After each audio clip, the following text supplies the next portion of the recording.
Allora, buonasera a tutti. Quinta edizione di Suoni e Musiche di Barbaggia. Più suoni che musica.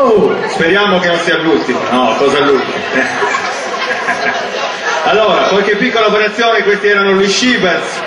A me purtroppo non mi hanno voluto più perché scomparivo con fronte al mio fratello, quindi abbiamo preso questo elemento qua, tanto per pareggiare un po' il peso sul palco. Comunque, a parte gli scherzi, per ovvi motivi ormai il tempo non c'è più, quindi non posso suonare più, anche se mi farebbe piacere sicuramente. Un applauso di incoraggiamento ci vuole tutto per Mabo, che poi suonerà tranquillamente con i suoi amici. I suoi amici sono quelli che suoneranno con lui, ma tutti, perché tutti siamo amici di Mabo, se non vogliamo essere finiti mangiati da Mabo, perché Mabo e i suoi amici vedo che se li sta mangiando, perché altrimenti è impossibile che sia arrivato in queste proporzioni. Potete avvicinarvi ancora un po' di più, anche a ballare, abbiamo spento il lampione per così creare un po' di atmosfera. Dicevo, quinta edizione di Suoni e Musiche di Barbaggia, organizzata dall'amministrazione comunale di Verasardo in collaborazione col comitato San Bartolomeo San Salvatore 2007. Un applauso, grazie, perché quest'anno il comitato per la prima volta è stato fatto, diciamo così, per l'EPE dall'82 e del 57, hanno risposto benissimo alla chiamata.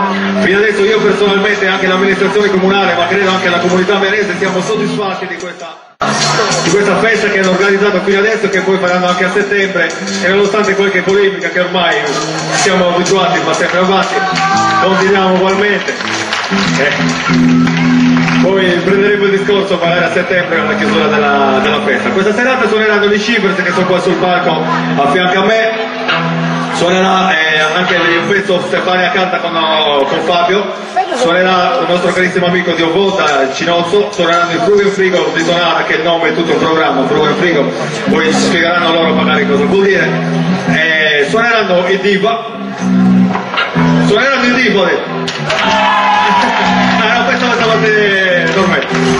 Suoneranno il Diva e suoneranno appunto gli amici di Mabo per in conclusione della serata. E non voglio dimenticare di dire che naturalmente tutta la serata è dedicata e sei in memoria del nostro carissimo amico Gianni Matana. Un applauso, grazie.